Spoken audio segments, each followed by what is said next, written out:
నమ్మిత news కు స్వాగతం. ముందుగా హెడ్లైన్స్. ఇక డీటెయిల్స్ చూస్తే నిసార్ అహ్మద్ వాస్తవాలు తెలుసుకో.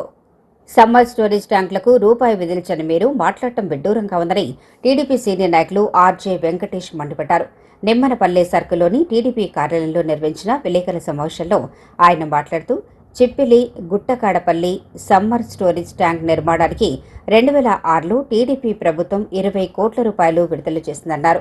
2019-2024 మధ్య వైసీపీ ప్రభుత్వం ఒక్క రూపాయి కూడా ఖర్చు చేయలేదని ఆరోపించారు. కేవలం రిటైనింగ్ వాల్ నిర్మించి చేతులు దులుపుకున్నారని విమర్శించారు. క్విడ్ ప్రో కో జరిగిందని, పైప్లైన్ పనుల్లో అవకతవకలు జరిగాయని ఆరోపించారు. వాస్తవాలు తెలుసుకుని మాట్లాడాలని నిసార్ అహ్మద్కు సూచించారు. అలాగే డీఎస్సీ, ఏపీపీఎస్సీకి తేడా తెలియని జగన్ ముఖ్యమంత్రిగా ఉండటం దురదృష్టకరమని ఎద్దేవా చేశారు. మదనపల్లి దాహార్తిని తీర్చేందుకు కూటమి ప్రభుత్వం సమ్మర్ స్టోరేజ్ ట్యాంక్ పనులను త్వరలో పూర్తి చేస్తుందని తెలిపారు. నిజానికి ఇక్కడ జరిగింది కిడ్ ప్రోకో అంటే సమ్మర్ స్టోరేజ్ ట్యాంకులు నిర్మించగానే మదనపల్లి పట్టణంలో విశాఖపట్నానికి చెందినటువంటి ఒక వ్యక్తికి కాంట్రాక్ట్ ఇచ్చి విజయసాయి రెడ్డి బంధువు ఆయనకు ఈ కాంట్రాక్ట్ ఇచ్చి మదనపల్లిలో మొత్తం పైప్ లైన్ రోడ్లన్నీ తవ్వేసేపట్లో పెద్ద పెద్ద పైప్ లైన్లు వేశారు వాటర్ కోసం. అంటే సమ్మర్ స్టోరేజ్ పూర్తి కాలేదు, ట్యాంక్ పూర్తి కాలేదు, పైప్ లైన్లు మాత్రం వేశారు కేవలం డబ్బు కోసం, మొబిలైజేషన్ అడ్వాన్సుల కోసం. మీరు కూడా నిసార్ అహ్మద్ గారు పంచాయతీరాజ్ ఏఈగా పనిచేశారు. మీరు పంచాయతీరాజ్ డిపార్ట్మెంట్లో జనరల్గా పర్సెంటేజ్ ఉంటాయి పనిచేసినాక. ఏఈకి 3%, డిఈకి 2%, ఈఈకి 1%, వర్క్ ఇన్స్పెక్టర్ 1%, ఈ విధంగా ఉంటాయి. కానీ ఈ విషయంలో పర్టికులర్ ఈ పైప్ లైన్ విషయంలో 20% కమిషన్ తీసుకొని సమస్య లేకుండా పైప్ లైన్ వేసిన ఘనత మీకు మాత్రమే చెందుతుంది. అది రాజశేఖర రెడ్డికి మాత్రమే చెందుతుంది. ఇకనైనా నిజాలు తెలుసుకోండి. మీరు ఏదైనా చేసింది ఉంటే ఎంపీ ఫండ్స్ లో కేవలం చిప్పిలికి నీళ్లు ఓవర్ఫ్లో కాకుండా రిటర్నింగ్ వాల్ పెట్టారు. ఆ రిటర్నింగ్ వాల్ కు ఎంపీ ఫండ్స్ లో చేసింది ఒక్కటి మాత్రమే మీరు చేసింది.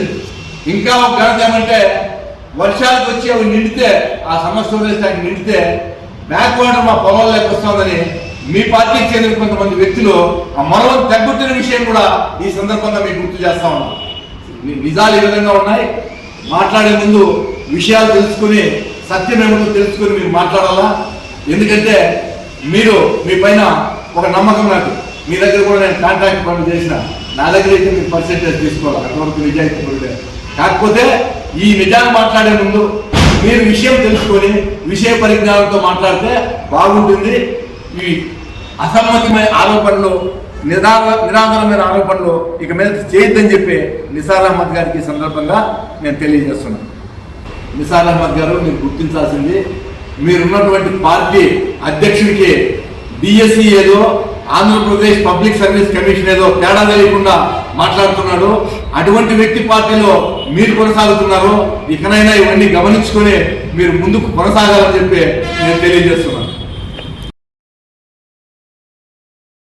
స్వర్ణాంధ్ర స్వచ్ఛాంధ్ర కార్యక్రమంలో పాల్గొన్న మదనపల్లి ఎమ్మెల్యే. మదనపల్లి బైపాస్ రోడ్లోని కంపోస్ట్ యార్డ్లో మున్సిపాలిటీ ఆధ్వర్యంలో స్వర్ణాంధ్ర స్వచ్ఛాంధ్ర కార్యక్రమానికి ఎమ్మెల్యే షాజహాన్ బాషా పాల్గొని మొక్కలు నాటి కార్యక్రమాన్ని ప్రారంభించారు. పర్యావరణ పరిరక్షణతో పాటు పరిసరాలను పరిశుభ్రంగా ఉంచుకునేందుకు ప్రతి ఒక్కరూ బాధ్యతగా వ్యవహరించాలని సూచించారు. స్వచ్ఛమైన వాతావరణం, పచ్చదనం పెంపొందించడంలో ప్రజల భాగస్వామ్యం ఎంతో అవసరమని తెలిపారు. ఈ కార్యక్రమంలో మున్సిపల్ అధికారులు, సిబ్బంది, స్థానిక నాయకులు, కార్యకర్తలు పాల్గొన్నారు. నా పరిసరాల పరిశుభ్రత కొరకు ప్రతిరోజు కొంత సమయం కేటాయిస్తానని నా వంతు కృషిగా స్వచ్ఛతా కార్యక్రమాల కొరకు శ్రమదానం చేసి పరిశుభ్ర ఆంధ్రప్రదేశ్ సాధించి సంకల్పానికి కట్టుబడి ఉంటానని ఈ రోజు పరిశుభ్రత గురించి నేను వేసిన ఈ ముందడుగు ఆంధ్ర రాష్ట్రాన్ని పరిశుభ్రంగా ఉంచడంలో పరిశుభ్ర కార్యక్రమం భాగంగా ప్రతి 3వ శనివారం చేయాల్సిన బాధ్యత. ఈ కార్యక్రమం ఏదో మనము కార్యక్రమం దీనందరూ ఒక ఖచ్చితంగా క్లీన్ అండ్ గ్రీన్ ఉండాలి. దానికి మీరు ఏం చేయాలంటే సంబంధిత ఎవరైతే శానిటేషన్ సెక్రటరీ ఉన్నారో రాండిమ్మా జ్యోతిమ్మ మన శానిటేషన్ సెక్రటరీస్ ఉన్నారు, వాళ్ళందరికీ మీరు టచ్లో ఉండాలా. మీ ఏరియాలు క్లీన్గా ఉండేటట్టుగా వాళ్ళతో సహకరించాలా. శానిటేషన్ స్టాఫ్ ఎవరైతే ఉన్నారో మన వాళ్ళకందరికీ పిలిపించి ఇట్లా కాదు, ఈ విధంగా శానిటేషన్ అంతా బాధ్యతగా చేయాలా, బాగుండాలా, మన ఊరు శుభ్రంగా ఉండాలా, దానికి మనం అందరం సహకరించాలని ఆ విధంగా ఒక సందేశం మీ ద్వారా ఇవ్వాలని. దీనికి నేను ముఖ్య కారకులు మీరే. ఎందుకంటే ఈరోజు మీరు కానీ టౌన్ క్లీన్ చేయడంలో మీరు బాధ్యత రేపు ఎన్నో రంగాలు మీకు బాధ్యత వస్తుంది. రేపు వాటర్ సప్లై ఉంది, వాటర్ సప్లై ఉంది. ఇదే కాకుండా రేపు వర్క్స్లో కూడా ఇంతకుముందు మీకు గుర్తుందో లేదో, మనం 2012లో కొన్ని సిమెంట్ రోడ్లు కొన్ని వర్క్లు కూడా మనము వీళ్ళకు ఆర్పీలకు ఇచ్చాం, ఓబీలకు ఇచ్చాం. మీరు చేసుకోండి అమ్మా, మీరు చేయండి అంటే వాళ్ళు వేరే వాళ్ళ ద్వారా పెట్టి చేయించారు. ఆ విధంగా ఈరోజు మీరు ప్రాతినిధ్యం వహిస్తే అన్ని రంగాల్లో మీకు ప్రాధాన్యత వస్తుంది. మీరు బాధ్యతగా తీసుకొని పట్టణ శుభ్రత కోసం మీరు బాధ్యత తీసుకోకుండా పోతే ఎక్కడ కూడా మీకు గుర్తింపు ఉండదు. అందుకోసం నేను మీ అందరికీ ఒక విన్నవిస్తున్నాను, దయచేసి ఈరోజు చూడండి ఎంత చల్లగా వాతావరణం ఉంది, అయినా ఎండ తాండవం ఆడుతూ ఉంది. అర్థమైందా? ఎక్కడ చూస్తే ఇప్పుడు ఎల్లినో ప్రభావం ఉంది. మీకు తెలుసో లేదో, ఈరోజు రాష్ట్రం కాదు ప్రపంచం మీదనే ఎల్లినో ప్రభావం ఉంది.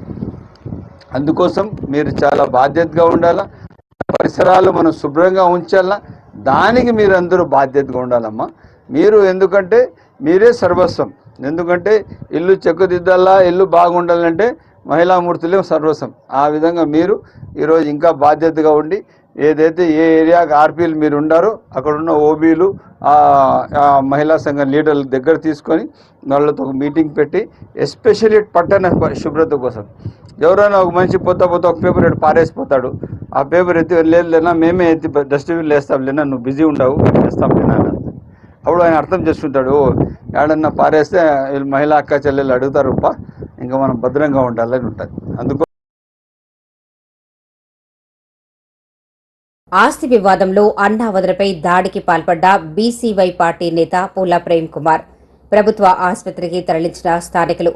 ప్రేమ్ కుమార్ అత్తామామలు అత్యాచార యత్నానికి పాల్పడ్డారని, నాకు ప్రాణహాని ఉందని దివ్య ఆవేదన. అన్నమయ్య జిల్లా పొంగనూరు పట్టణంలో ఆస్తి వివాదం నేపథ్యంలో వదినపై బీసీవై పార్టీ నేత పూల ప్రేమ్ కుమార్ విచక్షణారహితంగా దాడికి పాల్పడ్డాడు. బీసీవై పార్టీ నేత పూల ప్రేమ్ కుమార్ ఆయన తల్లిదండ్రులు తమపై దాడికి పాల్పడ్డారని దివ్య 33వ ఆసుపత్రిలో చికిత్స పొందుతూ మీడియాకు వెల్లడించారు. వరలక్ష్మి పండుగ సందర్భంగా పసుపు కుంకుమ ఇచ్చేందుకు అన్నావదనలు ఇంటికి పిలిపించిన అనంతరం ఆస్తి విషయమై వివాదం చోటు చేసుకుని పూల ప్రేమ్ కుమార్తో పాటు ఆయన తల్లిదండ్రులు దాడి చేసినట్లు బాధితురాలు దివ్య తెలిపారు. దాడిలో గాయపడ్డ దివ్యను స్థానికులు ప్రభుత్వ ఆసుపత్రికి తరలించి పోలీసులకు సమాచారం తెలిపారు. ఘటనపై పూర్తి వివరాలు పోలీసుల విచారణలో తేలాల్సి ఉంది. అందరికీ నమస్కారం. నా పేరు పూల రవికిరణ్, పూల సుబ్రహ్మణ్యము కొడుకుని. ఈరోజు చాలా దిగ్భ్రాంతికరమైన పరిస్థితుల్లో ప్రాణరక్షణలో పడిపోయి మా ఫ్యామిలీని రక్షించుకునే ప్రయత్నంలో భాగంగా నేను ఇప్పుడు ప్రయత్నాలు చేస్తున్నాను. వాస్తవానికి ఏం జరిగింది అంటే, పూల ప్రేమ్ కుమారు లాయరు మా సౌతి తల్లి కొడుకు అయినటువంటి పూల ప్రేమ్ కుమారు చేసిన దౌర్జన్యానికి బలైపోయిన వాళ్ళల్లో మేము ఒకరిగా ఈరోజు నిలిచిపోయినాము. ఈ పూల ప్రేమ్ కుమార్ అనే వ్యక్తి వాళ్ళ అమ్మ దగ్గర మాకు నిన్న అంటే శుక్రవారం వరలక్ష్మి పండుగ సందర్భంగా సాయంత్రం ఫోన్ చేశాడు. ఫోన్ మేము అటెండ్ చేయకుండా మళ్ళీ రిప్లై చేసినప్పుడు బొట్టు పెట్టుకునేదానికి రామ్మ అని చెప్పినాను. వాళ్ళ అమ్మ దగ్గర అంటే మా పిన్నమ్మ దగ్గర పిలిపించినాడు. మా భార్య సాయంత్రం అయింది, సాయంత్రం సమయంలో ఒకటే పోయేది ఎట్లా బొట్టు పెట్టుకునేదానికి పిలుస్తా అంటారు అని చెప్పి నన్ను తోడుగా తీసుకొని పోతే నేను నా రెండో కూతురు నా మూడో కూతురు మేము పోయిన తర్వాత నన్ను రూమ్లో కూర్చొని పెట్టుకున్నాను. మా భార్యని బయట పెట్టుకొని బొట్టు పెట్టించుకుంటాము అని ఈ పూల ప్రేమ్ కుమార్ అనే వ్యక్తి నన్ను దౌర్జన్యంగా ఒక రూమ్లో వేసుకున్నాను. నువ్వు సంతకాలు పెట్టాలా అని చెప్పి ఒక కట్ట చూపించినాడు. ఆ లాయర్ కట్ట ఏమీ అనేది కూడా నాకు తెలియదు. నేను ఎందుకు సంతకాలు పెడతాను? భాగాలు పెట్టుకోవాలా, ఆస్తి తగాదాలు ఏమీ లేవు, ఉండే ఆస్తిని భాగాలు పెట్టుకునేదానికి ఇప్పుడు ఎందుకు సంతకాలు పెట్టాలా అంటే, నువ్వు పెట్టు, లాయర్గా ఉండేది నేను, తెలిసేది నాకు, అన్నీ నీకు చెప్పాలంటే నేనేమీ చేయలేను, దౌర్జన్యం చేయనాడు. నేను సంతకం పెట్టను అని చెప్పినాను. తగాయించి చెప్పిన తర్వాత మా తండ్రి గారు అయినటువంటి పూల సుబ్రహ్మణ్య అనే వ్యక్తి అతను ఆవేశంతో రగిలిపోయి ఇతను మనం చెప్పిన మాట వింటం లేదు అని చెప్పిందను. వాళ్ళ ప్లాన్ ఏమో మాకు తెలియదు మేము అని చెప్పిందను ఆయన ఉద్దేశము. మమ్మల్ని అన్యాయంగా దౌర్జన్యంగా మా భార్య కోడలు అని కూడా లేకుండా కడుపు మీదే తన్ని గాయపరిచి అసభ్యంగా బట్టలు లాగి చాలా చిత్రహింసలేసి కొట్టి మా పిన్నమ్మ మా సవితల్లి అయినటువంటి జ్యోతి అనే ఆమె నా షర్టు చైను అన్నీ ఒకేసారి ఇంత ఉన్న ఆకారము ఒక చేత్తో పట్టుకొని లాగి నా గొలుసంతా చెరిగిపోయి పడిపోయింది, నా పెదాలంతా రక్తాలు కారిపోయినాయి, గాయపరిచిందను. మేము ప్రాణభయంలో మేము నిన్న పారిపోయి వచ్చింటాము. అప్పుడు అక్కడ పడిపోయింది, ఏం తెగిపోయింది ఏమి కూడా తెలియదు. ఈ బట్టలన్నీ కూడా గుండీలంతా కూడా లాగేసి ఇట్లా పడేసే ముందుకి మా భార్యను తన్నేదానికి మా తండ్రి ప్రయత్నంలో నుంచి నేను మా భార్యని రక్షించుకొని ఆయన్ని పక్కన ఆపిందను. ఇక్కడ ఉంటే మనకు రక్షణ లేదు అని చెప్పి మేము రాత్రి తిరిగి ఇంటికి వచ్చేసినాము. పొద్దున్న మా భార్య పోయిండేది 10 గ్రాముల వరకు నక్సల్స్ ఉంటుంది, ఆడబిడ్డలు ఉన్నారు, మనం అట్లా పోగొట్టుకుంటే వాళ్ళు మనకి ఈరు అని చెప్పిందను. అడిగేదానికి పోతే ఆమెని మా పిన్నమ్మ మా నాయన పట్టుకోవడము, ఈ పూల ప్రేమ్ కుమార్ లాయర్ అనే వ్యక్తి కాలుతో తన్ని రూమ్లో వేసుకున్నాను.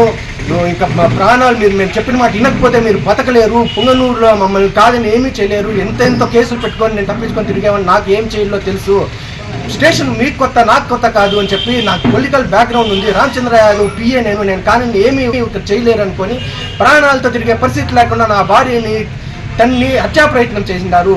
మా చిన్న కూతురు రెండో కూతురు 11 ఏళ్ళ బిడ్డ అని లేకుండా కడుపు మీద తన్నిండారు. బిడ్డలు ఇప్పుడు హాస్పిటల్లో పడినారు. దయచేసి నాకు న్యాయం చేయవలసిందిగా కోరుతున్నాను. నాకు ప్రాణ రక్షణ కావాలా, ముఖ్యంగా ప్రాణ రక్షణ. ఇతని గురించి ఎవరిని అడిగినా చెప్తారు. ఇతని పైన ఉండే కేసులు, ఇతను చేసే దౌర్జన్యాలు, ఇతను చేసే కుతంత్రాలు, తినేదంతా మా సొత్తు. ఇతను ₹1 సంపాదన లేదు, తినేదంతా దౌర్జన్యంగా మమ్మల్ని అడిగి బెదిరించుకొని ఖర్చులు ఉన్నాయి, ఆ ఖర్చులు ఈ ఖర్చులు సర్వేలు ఉన్నాయి అని చెప్పి మా రక్తం తాగేస్తా అన్నాడు. మాకి ఇతని నుంచి రక్షణ కల్పించాల్సిందిగా కోరుకుంటాను. 8 గంటలకు ఫోన్ చేశాను. ఫోన్ చేసి వాడు పూల ప్రేమ్ కుమార్ ఫోన్ చేసినాడన్నా, నేను ఎత్తలేదు. మళ్ళా సరే ఏమో ఫోన్ చేస్తాండారే అనేసి ఫోన్ చేసినానన్నా. పసుపు కుంకుమ తీసుకోపో అంటారన్నా. అంత పొద్దులో ఒకటే పోయేది ఎట్లా అండి రా అనేసి ఆయన డ్యూటీ చేస్తుంటే పిలుచుకోకపోయినానన్నా. పోతుంది కూర్చొని మాట్లాడుతూ ఉన్నాడు ఆయన. నేను నా ఫ్రెండ్ ఇంటికి పోయి పసుపు కుంకుమ తీసుకొని వచ్చే కాడికి ఆయన కొడుతూ ఉన్నారన్నా. నేను అడ్డం పోయినానికి మా మామ కడుపు మీద తన్నేసన్నా. సరే ఇంకొద్దు మనకి గొడవ, ఆయనకి రక్తం వస్తుందని ఇంటికి పిలుచుకొని వెళ్ళిపోతానన్నా. ఆయన షర్ట్ చింపి ఆయన చైన్లంతా తెంపేసి ఇంట్లో పడిపోయిందన్నా, చూసుకోలేదు మేము. మళ్ళీ ఇంటికి వెళ్ళిపోయి నాకు చైన్ లేదన్నా. మళ్ళా వస్తానన్నా మా చైన్ మక్కి అంతా అంటే అన్నా చీకటిగా గదుందన్నా. రూమ్లోకి లాక్కొని పోయి మా మామ మా అత్త మా మరిది అందరూ దంచి అన్నా ఈడంతా తన్ని నాకు ఇప్పుడు ఇవంతా కదిలించకైతే లేదన్నా. తన్ని పట్టినారన్న వాళ్ళు. వాడు ఏ లజ్జ అంటాడన్న వాడు నన్ను. ఏం అడుగుతున్నాడు ఆయన? వాడు చైనీరా అయింది అంటే నేను వాడి బ్యాంక్ డీటెయిల్స్ ఎత్తల్లా. వానికి చదివేకంతా మేమే డబ్బులు వేసినామన్నా. మేము చదివిపించి మేము నెల డబ్బులు వేసి, నాకు 3 ఆడబిడ్డలు రా, మాకు ఇక్కడ జరగదు, మేము వేయలేము అంటే ఆస్తి కోసం మమ్మల్ని సంపాలని చూస్తూ ఉంటారన్న వాళ్ళు. పూల ప్రేమ్ కుమార్, పూల సుబ్రహ్మణ్యం, పూల జ్యోతి ఆస్తి కోసం మమ్మల్ని సంపాలని. వీళ్ళు 2వ భార్య బిడ్డలన్నా. మా ఇంటైనా మా బావ వాడు ఫస్ట్ భార్య బిడ్డలన్నా. వీళ్ళు ఫస్ట్ భార్య బిడ్డలు, వాడు 2వ పెళ్ళం బిడ్డన్నా. వాడు మా మామ మా ఎత్తని చంపేసి లంజన్ పెళ్ళి చేసుకున్నాడు. అయ్యో వీడు మమ్మల్ని ఇడింబిలాగా మమ్మల్ని కొట్టి చంపేస్తాడన్నా. ఇంటికి వచ్చి బెదిరిస్తాడన్నా వాడు. ఇంటికి వచ్చి నేను లాయరు, నేనేమి చేస్తాను, మిమ్మల్ని ఏమి కేసులు వేస్తాను, ఇదే అన్నా. బతుకంతా కేసుల మీదే పోతాందన్నా. వాడికి నోటు మేము చదివిపిస్తామన్నా. అయ్యో నేను ఒకటే పోయిందన్నా. ఈరోజు నేను ఒకటే పోయి ఆయన వస్తే గొడవ అవుతుందని చైన్ తీసుకుంటామంటే చైన్ అడిగిందని కొడుతూ ఉన్నాడన్న వాడు. ఇది ఈడంతా తన్ని ఇప్పుడు ఇది పని చేస్తానన్నా. డబ్బులు కట్నం ₹1,00,000 ఇచ్చిరన్నా. మా అన్న నగలు 10 సవరాలు వేసిరన్నా ఏమి తెస్తుంది అడుగుతినేదన్నా అని అడుగుతాడారన్నా నన్ను. మా మామ కట్నం ఇచ్చే వరకు వదిలేదన్నా, మేము తండ్రి లేని బిడ్డ ఇక్కడ వదిలేదన్నా. అట్టహాసంగా కనుమలు గంగమ్మ ఆలయ చైర్మన్గా గుట్టా వెంకటరమణ ప్రమాణ స్వీకారం. మదనపల్లిలో వెలిసిన కనుమలోని గంగమ్మ ఆలయ అభివృద్ధి కమిటీ నూతన చైర్మన్గా గుట్టా వెంకటరమణ ప్రమాణ స్వీకారాన్ని శనివారం అట్టహాసంగా కూటమి నాయకుల నడుమ ప్రమాణ స్వీకారం నిర్వహించారు. ఈ సందర్భంగా ఆలయ చైర్మన్గా గుట్టా వెంకటరమణ బాధ్యతలు స్వీకరించిన అనంతరం మాట్లాడుతూ, మీ అందరి సహకారంతో ఆలయ అభివృద్ధితో పాటు భక్తులకు మెరుగైన సౌకర్యాలు కల్పించేందుకు కృషి చేస్తారని తెలిపారు. కూటమి నాయకులు అభినందిస్తూ మరింత బాధ్యతాయుతంగా పనిచేయాలని సూచించారు. కనుమలో గంగమ్మ గుడి ప్రమాణోత్సవ మహోత్సవ సందర్భమున ఈ కార్యక్రమానికి ఇచ్చేసిన పెద్దలు రాయలసీమ జనసేన పార్టీ కన్వీనర్ పెద్దలు రామదాస్ చౌదరి గారు, అన్న విద్యన్న గారు, నవీన్ అన్న గారు, అదేవిధంగా బాలుస్వామి గారు, అదేవిధంగా నందన్న గారు, మన అన్న మధుబాబు గారు, అదేవిధంగా మన యుగంధర్, అదేవిధంగా లక్ష్మణ, పెద్దలు రమణన్న గారు, మా తమ్ముడు గురు, అదేవిధంగా రమణన్న గారు, ఇంకా చాలామంది నాయకులంతా విచ్చేశారు. అదేవిధంగా కమిటీ చైర్మన్ ఏదైతే వెంకటరమణ గారు, వీళ్ళ తండ్రి గారు మొట్టమొదటి కాంగ్రెస్ పార్టీ పాలనలో వచ్చినాక ఒక కమిటీ వేసాం. అది నాకేం అర్థం కాలే ఆ కమిటీలో. సో మళ్ళీ సెకండ్ టైం మనం చాలా గుడికి వేసే కమిటీ చాలా పారదర్శకంగా, చాలా బాధ్యతగా, నిజాయితీగా ఉండాలని చెప్పి విచారించాం. అప్పుడు ఈ బసినకొండ పంచాయతీ పరిసరాల్లో పెద్ద అన్న జమీందారు నవీన్ అన్న గారిని కూడా విచారిస్తే అన్న ఎవరి పేరు చెప్పారంటే చిన్ను గారు ఇస్తే మంచిది అన్నారు. ఇంకా 2-3 ఒపీనియన్ తీసినాం. మా ఈనాడు మోహన్ అన్న ఇంకా చాలామంది ఒపీనియన్ తీసుకొని అప్పుడు ఒకటే మాట అన్నాం, సరే అది మాకు కొంతమంది వచ్చి ఈ పార్టీ గుడి దగ్గర పార్టీ గిట్టి లేదు, నిజాయితీగా ఎవరు పనిచేస్తారో వాళ్ళే. సో తక్షణం ఆయనకి బోర్డు చైర్మన్గా కనుమలో గంగమ్మ గుడి బోర్డు చైర్మన్గా వేయడం జరిగింది. చాలా బాగా అభివృద్ధి చేశారు, చాలా డబ్బులు మిగిలిచ్చారు. నేను మరొక్కసారి వాళ్ళ అబ్బాయి మా అందరి నాయకులు విన్నపం మేరకు వాళ్ళందరూ చెప్పిన తర్వాత లోకల్ నాయకులు కూడా అందరూ చెప్పిన తర్వాత నేను వెంకటరమణ గారికి ఇవ్వడం జరిగింది. వీళ్ళందరూ కార్యనిర్వాహకులు, ట్రస్టీస్ వీళ్ళు ఇంకా బాధ్యతగా పనిచేస్తారు. ఖచ్చితంగా కనుమలో గంగమ్మ గుడి అభివృద్ధి చెందాలి. నేను ఇప్పుడు ఏదైతే గుళ్ళ చైర్మన్ ఉన్నా వాళ్ళకి నిన్న కూడా అదే విన్నవించాను. మనం ఏదో చైర్మన్ అయితే కాదు, గుళ్ళు అభివృద్ధి జరగాలి. గుళ్ళకు చాలా బాధ్యతగా, చాలా బాగా సకాలంలో ప్రజలు వచ్చినప్పుడు వాళ్ళకి మంచి సేవ అందించాలి. ఆ బాధ్యతగా మనం అందరూ నడవాలని చెప్పి సూచించాం. అదే ఇప్పుడు ఈ మన కనుమలో గంగమ్మ గుడి చైర్మన్కి, బోర్డ్స్ అందరికీ తెలియజేస్తున్నాను. మీరు చాలా బాధ్యతగా ఉండాలా. క్రమంగా మీరు ముందు ప్రతి క్షణం అభివృద్ధి జరగాలి. పక్కన ఒక కళ్యాణ మండపం కట్టాలా, ఇంకా ఏమేమి కావాలో మొత్తం అరేంజ్ చేసి చాలా బాగా అభివృద్ధి అయ్యేటట్టు చూడాలని చెప్పి సవినయంగా కోరుతున్నాను. నమిత న్యూస్ వార్తలు ఇతరులతో సమాప్తం. తిరిగి రేపటి పొద్దున్నలో కలుసుకుందాం. అంతవరకు సెలవు. నమస్కారం.